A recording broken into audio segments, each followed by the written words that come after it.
इत्तलात के मुताबिक वफाकी बजट में ताखीर की वजह सामने आ गई है। पार्लिमानी ज़राए कहते हैं कि हुकूमत बजट से पहले अहम कानून साजी चाह रही है। कानून साजी के आइंदा वफाकी बजट पर अहम असरात होंगे, ताहम पीपल्स पार्टी कानून साजी के हक में नहीं।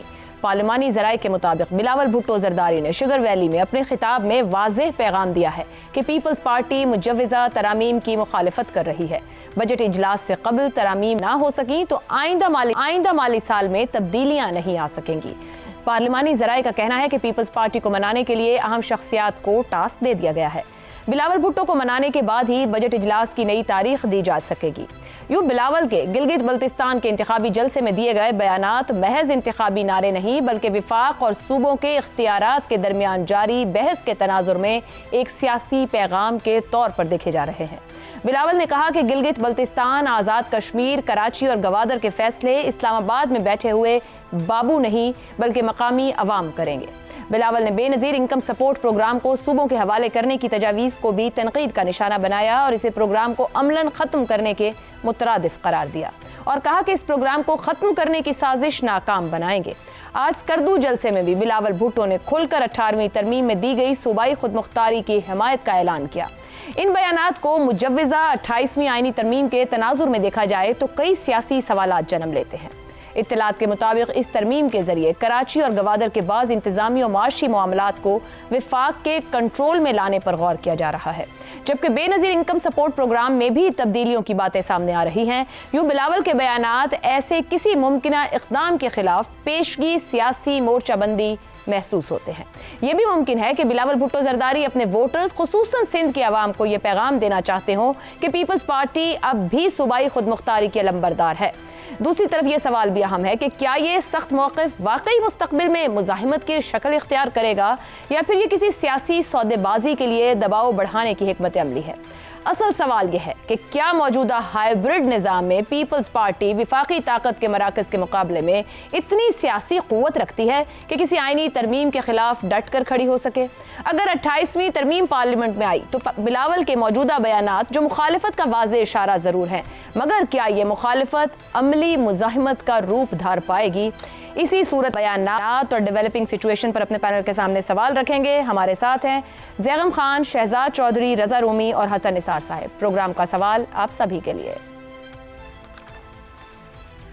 विफाकी हुकूमत बजट से पहले कानून साजी की ख्वाहिशमंद, बिलावल ने अवामी जलसे में खुलकर मुखालिफत कर दी। मुजव्वज़ा कानून साजी के अहम निकात, क्या अब की बार भी बिलावल को मनाना आसान होगा? हसन निसार साहब, बिलावल भुट्टो गिलगित बल्तिस्तान की इलेक्शन के लिए इंतखाबी मुहिम पर वहाँ मौजूद हैं। 28वीं तरमीम और कुछ और मामलात पर जैसी वो गुफ्तगू कर रहे हैं कि क्या निकात होने चाहिए या नहीं होने चाहिए, इस्लामाबाद को चैलेंज कर रहे हैं। आपको क्या लग रहा है, सियासी बयानात हैं या पार्लियामेंट के अंदर और बाहर आने वाले दिनों में सख्त मुज़ाहिमत करेंगे?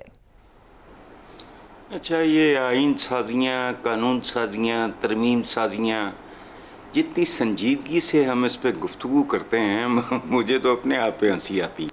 तो छोड़ो, इसलिए जाने दो, क्योंकि जो इंतहाई गैर मुतनाज़ मुस्तनद एक्सेप्टेबल टू एवरीबडी जो कवानीन इस मुल्क में मौजूद हैं, खा उनका ताल्लुक किसी भी वॉक ऑफ लाइफ के साथ हो या किसी भी आबादी के जिस भी हिस्से के साथ हो, उस पर अमल दरामद हो रहा है।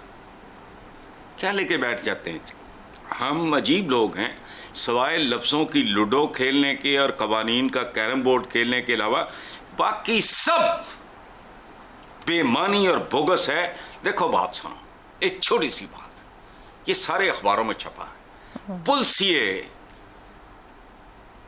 ईदियां मांगने के चक्कर में अरेस्ट हुए और मुअत्तल हुए। तुम इस मुल्क में कानून छाजी, आइन छाजी, तो फलाना छाजी। अच्छा, बात सुनो, जितने अरब की बिजली चोरी होती है, इनकी जायदादें कुर्क करके वसूल कर लो, 10-15% का डिस्काउंट भी दे दो। देखो कैसे चोरी बंद होती है। करने वाले काम करो। तुम आए काहे के लिए हो इस भाई इन ईवानों में? कुछ कंट्रोल हो रहा है इनसे? ये चोरियों से लेके महंगाइयों तक, law and order, tell me one thing जिसमें रत्ती बराबर बेहतरी आई हो, और अब से नहीं, पिछले 50 साल से आई हो, 60 साल से आई हो। एक बताओ, एक। लेके बैठ जाते हैं मधानी डटकन, लफ्जों की लूडो खेल रहे हैं। ये होना है, वो कुछ कख भी नहीं होना। तो मैं बार बार कह रहा हूं, ये वार्निंग है कि अगर बुनियादी और जौहरी तब्दीलियां ना लाई गई तो चंद साल के बाद वो लाओगे भी तो नतीजा सिफर होगा। वो इंतहा है यार, कितनी संजीदगी से बैठ जाते हैं। चलें। रज़ा रूमी साहब, हमने एक मामला देखा गुज़िश्ता सालों में कि नहरों की मामला था जहां पर पीपल्स पार्टी ने देर की और वहां के जो लोग थे, सिंधी नेशनलिस्ट कह लें, जिसको पीपल्स पार्टी ने गलती समझते हुए अपने आप को पॉइंट ऑफ व्यू को चेंज किया और शायद पॉलिटिकल गेन भी लिया। बात इसलिए कर रहे हैं क्योंकि जब बिलावल भुट्टो भी आज तकरीर कर रहे हैं, गुफ्तगू कर रहे हैं, पॉलिटिकल कॉस्ट साउंड करता है कि पीपल्स पार्टी को कहीं ना कहीं लग रहा है कि उसको पॉलिटिकल कॉस्ट पड़ रही है उन मामलात की या वो बातों की जो 28वीं तरमीम के जरिए उस तक आ रही हैं जिस पर उसको साथ देना है।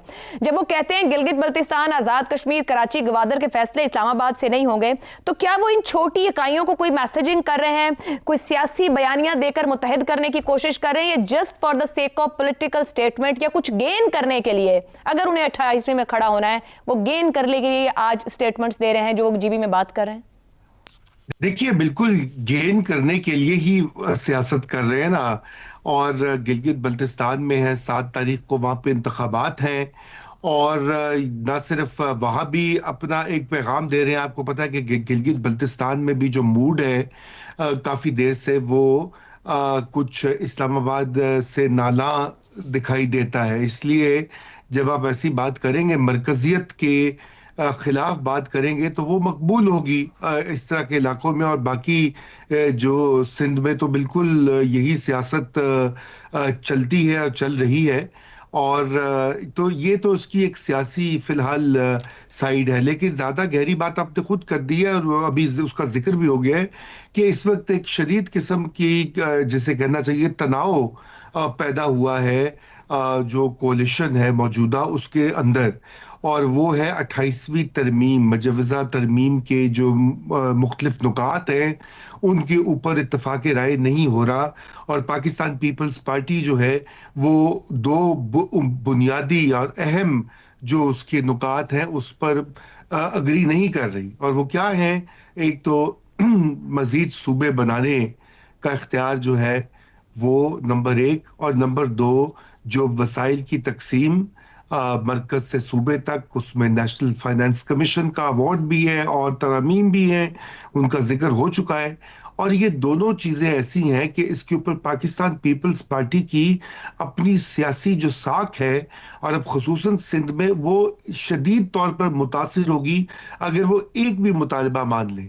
अगर वो फर्ज कीजिए मान लें कि कराची अलग सूबा बन सकता है या बनने की वो राह हमवार कर दें, तो फिर उनको देखा जाएगा कि वो सिंध को तोड़ने में अपना हिस्सा डाल रहे हैं। आपको पता है कि सिंध को तोड़ने की तो वो साजिश का दहाइयों से जिक्र हो रहा है। और फिर इसी तरह अगर वो वसाइल की जो तकसीम है उसके ऊपर वो कुछ कॉम्प्रोमाइज करते हैं 18 अमेंडमेंट के हवाले से, तो फिर वो देखा जाएगा कि वो दोबारा से मरकजियत को सपोर्ट कर रहे हैं। देखिए, ये पाकिस्तान की तारीख का एक मतवातिर जिसे कहना चाहिए वो उसकी एक थीम रही है, मरकजियत और डिसेंट्रलाइजेशन के दरमियान कशमकश। पूरे मुल्क में आप पूरी तारीख देख लीजिए, हर दिहाई में यही बहस, यही डिबेट रही है। मगर अज़हर रूमी साहब, कत्ता कलामी की माजरत, मरकजियत और डिसेंट्रलाइजेशन, डेवोल्यूशन ऑफ पावर सूबे तक आई, आगे नहीं गई। तो यहाँ तो सूबे खुद जिम्मेदार हैं कि वो ये मौका दे रहे हैं जब उन्होंने पावर को आगे डिवॉल्व नहीं किया, लोकल गवर्नमेंट्स इफेक्टिव नहीं बनाए, सब कुछ का इर्तिकाज सूबे पे आके तो नहीं हो जाना था, कराची, लाहौर, पेशावर या आप कोयटा पे रख देंगे। यहाँ तो सूबे खुद जिम्मेदार हैं, अपनी अकाउंटेबिलिटी कैसे करेंगे फिर? आपकी बात बिल्कुल दुरुस्त है कि सूबों के जिम्मे बहुत से ऐसे काम थे 18th अमेंडमेंट के बाद जो उन्होंने नहीं किए।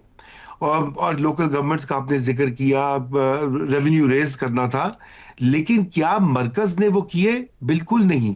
यही प्रॉब्लम है कि इस वक्त ये यकतरफा बहस जो हो रही है पाकिस्तान में, उसकी वजह यह है कि ये बिल्कुल ठीक है, मैं भी समझता हूँ कि एनएफसी कोई सहीफा नहीं होता, उसमें तब्दीलियां होनी चाहिए, लेकिन 18वीं तरमीम में जो शोबे और वजारतें डिवॉल्व की गई वो सारी की सारी एक एक कर कर दोबारा से मरकज ने उनको बहाल कर दिया, वहीं पे खर्चे स्टार्ट हो गए।